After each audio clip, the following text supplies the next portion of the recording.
नमस्कार। देखिए, आज के इस वीडियो में हम पढ़ेंगे महान्यायवादी एवं महाअधिवक्ता के बारे में, यानी attorney general and advocate general के बारे में। तो चलिए वीडियो को शुरू करते हैं। तो आइए सबसे पहले देखते हैं महान्यायवादी यानी अटॉर्नी जनरल के बारे में। तो देखिए, इसकी चर्चा आर्टिकल 76 में है। भारतीय संविधान के आर्टिकल 76 में महान्यायवादी का जिक्र किया गया है। अब आप सोच रहे होंगे कि महान्यायवादी कौन होता है। तो देखिए, महान्यायवादी एक वकील होता है जो केंद्र सरकार को कानूनी सलाह देता है। महान्यायवादी का काम है केंद्र सरकार को कानूनी सलाह देना, कानून के बारे में बताना। देखिए, भारत में जितने भी नेता को आप देखते हैं उनमें से अधिकांश जो होते हैं वो अनपढ़ होते हैं, पढ़े लिखे नहीं होते हैं, उन्हें कानून का ज्ञान नहीं होता है।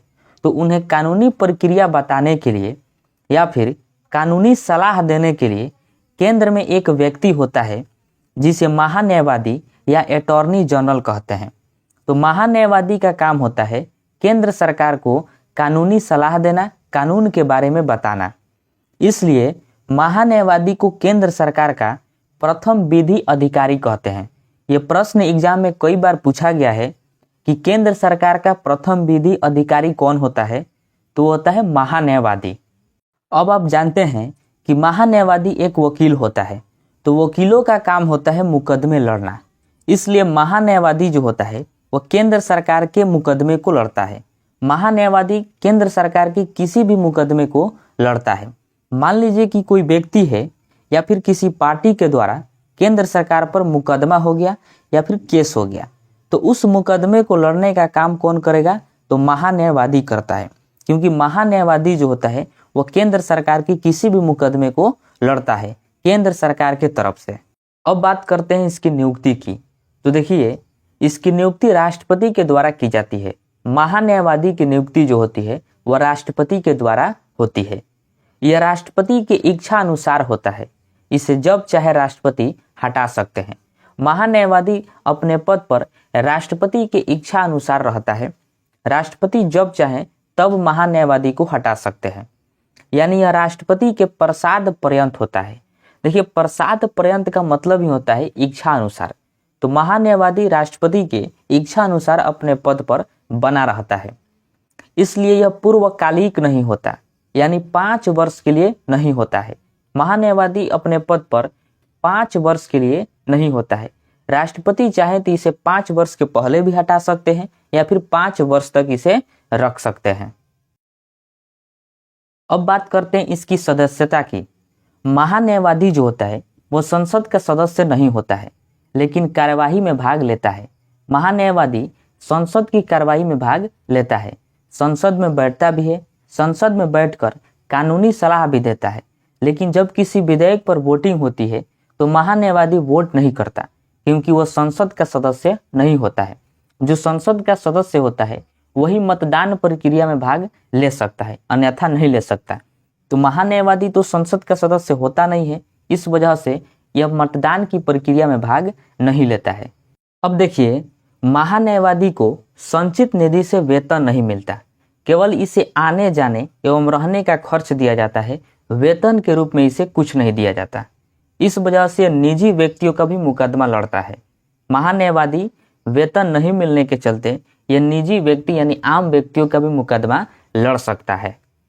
महान्यायवादी भारत के किसी भी न्यायालय में मुकदमा लड़ सकता है, क्योंकि इसकी योग्यता सर्वोच्च न्यायालय के जज के बराबर होती है।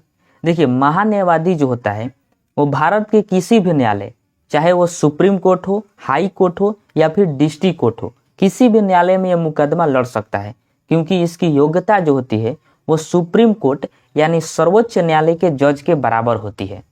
अब देखिए, महान्यायवादी पद जो है बहुत बड़ा पद है, इसे बहुत ज़्यादा जिम्मेवारी होती है। इसलिए इसके सहायक के रूप में 2 व्यक्ति होते हैं, जिसे सॉलिसिटर जनरल यानी एसजी तथा दूसरा एडिशनल सॉलिसिटर जनरल यानी एएसजी कहते हैं। तो महान्यायवादी के 2 सहायक व्यक्ति होते हैं, सॉलिसिटर जनरल और दूसरा होता है एडिशनल सॉलिसिटर जनरल। अब देखिए, अटॉर्नी जनरल यानी महान्यायवादी जो होता है वो सुप्रीम कोर्ट, हाई कोर्ट और डिस्ट्रिक्ट कोर्ट तीनों न्यायालयों में मुकदमा लड़ सकता है।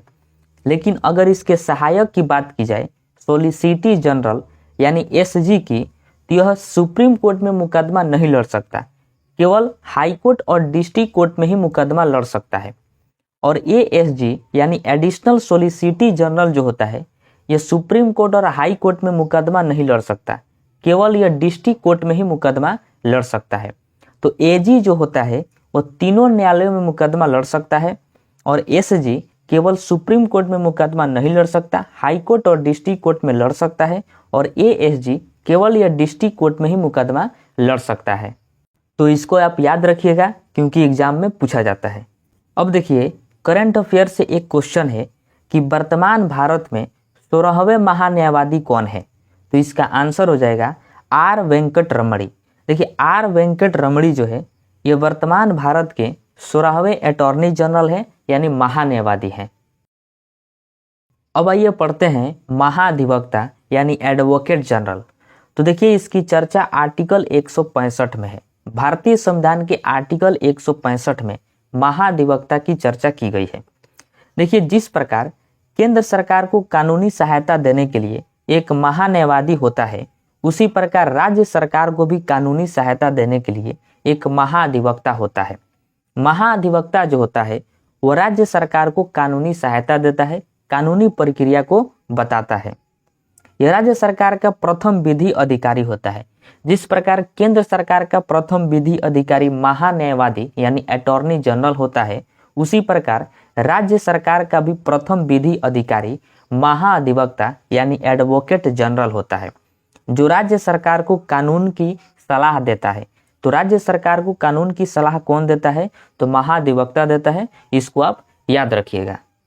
देखिए, महाधिवक्ता भी विधानमंडल का सदस्य नहीं होता है, लेकिन विधानमंडल की कार्रवाई में भाग लेता है। एडवोकेट जनरल जो होता है वो विधानमंडल का सदस्य नहीं होते हुए भी विधानमंडल की कार्रवाई में भाग लेता है, उसमें बैठता है और अपने बातों को भी रखता है, लेकिन मतदान नहीं करता।